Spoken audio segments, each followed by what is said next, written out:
Assalamualaikum warahmatullahi wabarakatuh. Kami di sini akan mempresentasikan hasil pengamatan kami mengenai analisis neraca massa pada proses evaporasi menggunakan larutan gula pasir dan kecap. Di sini kami beranggotakan 5 orang. Yang pertama saya sendiri dengan nama Muhammad Herul Hasbi dengan NIM J1B022127. Selanjutnya Zaldi Cikariski dengan NIM J1B022096. Selanjutnya lalu Rizky Wiratama dengan NIM J1B022117. Selanjutnya Wahyu Azrial dengan NIM J1B020088. Selanjutnya yang terakhir dengan nama Muhammad Yahya Islami dengan NIM J1B022129. Langsung saja. Di sini kita akan menuju latar belakang pengamatan. Proses evaporasi telah dikenal sejak dahulu, yaitu untuk membuat garam dengan cara menguapkan air dengan bantuan energi matahari dan angin. Evaporasi adalah salah satu kaidah utama dalam industri kimia untuk memekatkan larutan yang encer. Pengertian umum dari evaporasi ini adalah menghilangkan air dari larutan dengan mendidihkan larutan di dalam tabung yang sesuai yang disebut evaporator. Evaporasi bertujuan untuk memekatkan larutan yang terdiri dari zat terlarut yang tidak mudah menguap dan pelarut yang mudah menguap. Evaporator merupakan salah satu alat yang banyak digunakan di industri kimia untuk memekatkan suatu larutan. Peristiwa yang terjadi pada proses di evaporator adalah evaporasi. Sedangkan pengertian evaporasi sendiri merupakan proses perubahan molekul yang memiliki fase cair dengan spontan menjadi fase gas. Proses ini adalah kebalikan dari kondensasi. Selanjutnya kita ke tujuan. Di sini ada 2 tujuan. Yang pertama, memahami prinsip kerja evaporasi dengan mengamati perubahan yang terjadi seperti suhu dan total padatan terlarut. Yang kedua, menerapkan prinsip kerja evaporasi dalam kehidupan sehari-hari.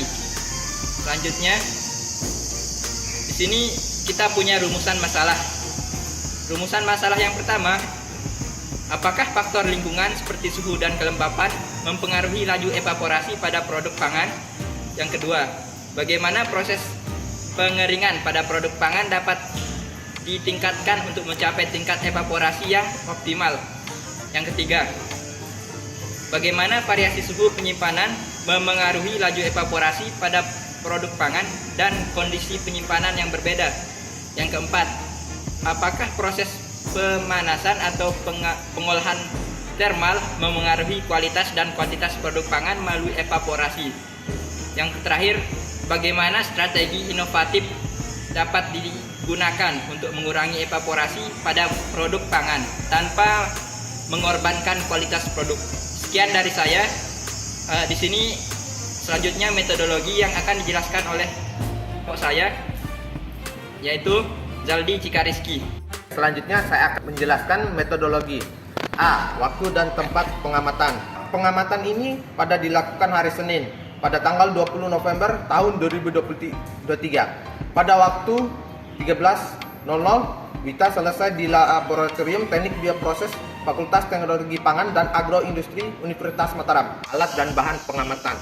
Adapun alat yang digunakan pada pengamatan ini adalah gelas ukur, kompos listrik, refraktometer, spatula, stopwatch, termometer, serta bahan yang digunakan yaitu gula pasir dan kecap sama air.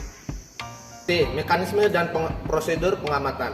1. Langkah kerja pengamatan.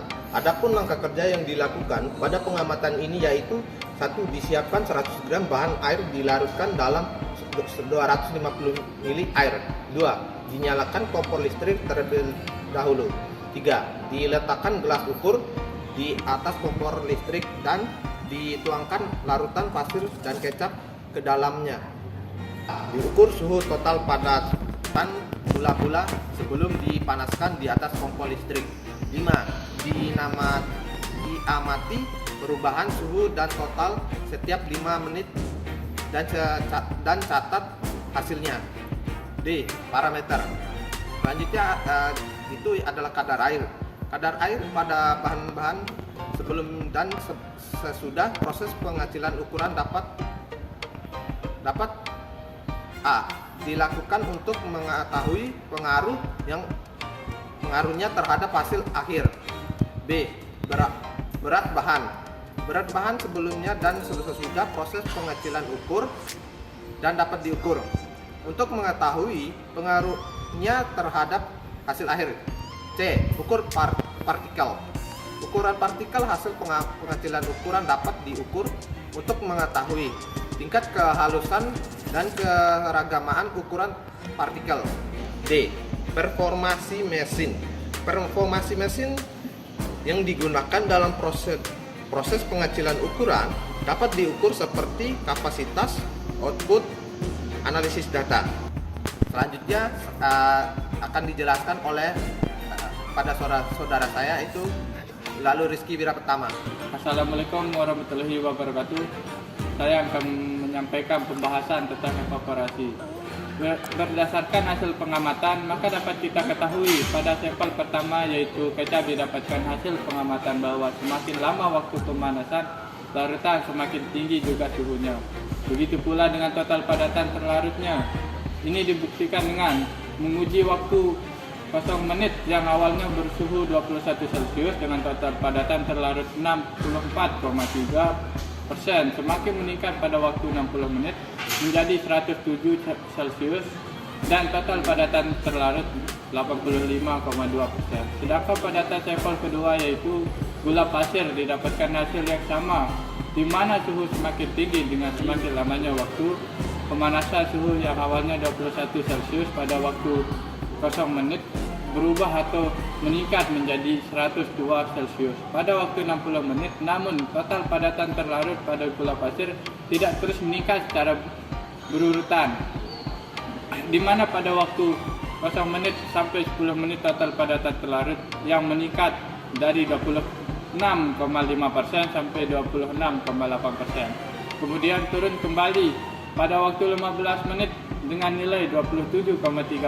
Hasil ini terus terjadi sehingga pada menit ke-20 nilai 27,5% meningkat ke 25, naik menjadi 28,1%.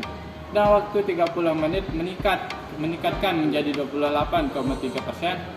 Hal tersebut terus naik hingga waktu ke-60 yaitu dengan nilai 34,3%. Masa pada terlarut masing-masing dari sampel 20 tersebut diamati selama 60 menit. Kemudian setiap 5 menit sekali sampel diukur suhu menggunakan termometer. Titik pengukuran total pada padatan terlarut akan diukur dengan menggunakan refraktometer. Apabila nilai produk suhu telah diketahui, titik hasil perhitungan pada kecap yang keluar atau mut sebanyak 272,3 gram dan jumlah air yang diuapkan uap air mencapai 77,79 gram. Pada sampel kedua yaitu gula pasir, bahan yang keluar MO sebanyak 270,321 gram dan jumlah air yang diuapkan uap air sebanyak 79,679 gram.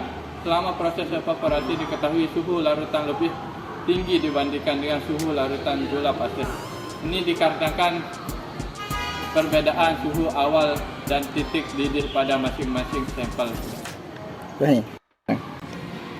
Pembahasan kedua, suhu dapat mempengaruhi evaporasi dengan prinsip bahwa semakin tinggi suhu semakin cepat larutan mendekati energi kinetik dan berubah menjadi gas. Ini mengakibatkan peningkatan lalu evaporasi karena pada suhu yang lebih tinggi lebih banyak larutan yang dapat mencapai energi yang diperlukan untuk menguap.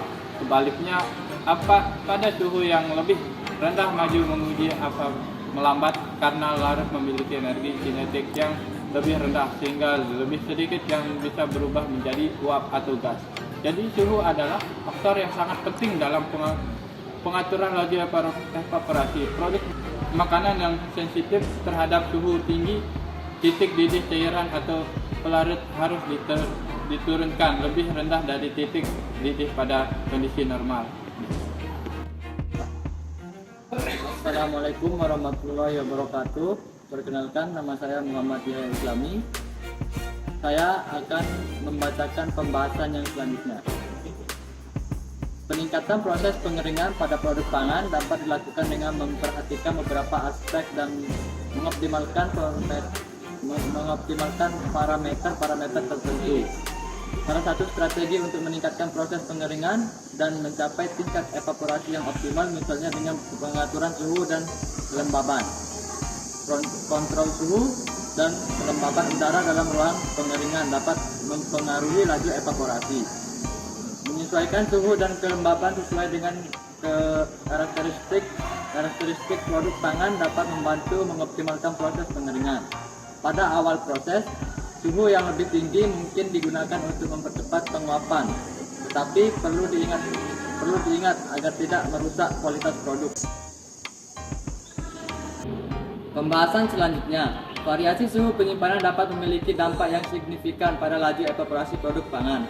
Suhu adalah faktor kunci dalam mengatur kecepatan penguapan air dari produk, dan perubahan suhu dapat mengaruhi kondisi kelembaban dan energi termal yang diperlukan untuk evaporasi. Berikut adalah beberapa cara variasi suhu penyimpanan dapat mempengaruhi laju evaporasi pada kondisi penyimpanan yang berbeda. Misalnya pada suhu yang lebih tinggi, molekul air di dalam produk pangan akan memiliki energi kinetik yang lebih tinggi, meningkatkan peluang mereka untuk beralih ke fase uap. Oleh karena itu, suhu yang lebih tinggi cenderung meningkatkan laju evaporasi. Namun, suhu sangat tinggi juga dapat menyebabkan degradasi produk, terutama jika produk rentan terhadap panas. Sedangkan pada suhu yang rendah, laju evaporasi menjadi semakin lambat karena energi termal molekul air menjadi lebih rendah. Assalamualaikum warahmatullahi wabarakatuh. Saya atas nama Wahyu Azriel Hartawan dengan NIM J1B020088. Saya akan melanjutkan pada bagian pembahasan. Proses termal dapat mempengaruhi kualitas dan kuantitas produk pangan melalui evaporasi. Proses termal menggunakan suhu tinggi dengan tingkat suhu dan periode waktu tertentu dan dapat dilakukan dalam sistem sterilisasi dalam wadah atau sistem kontinu dengan proses aseptik. Jenis produk yang umumnya memerlukan proses termal ialah produk daging.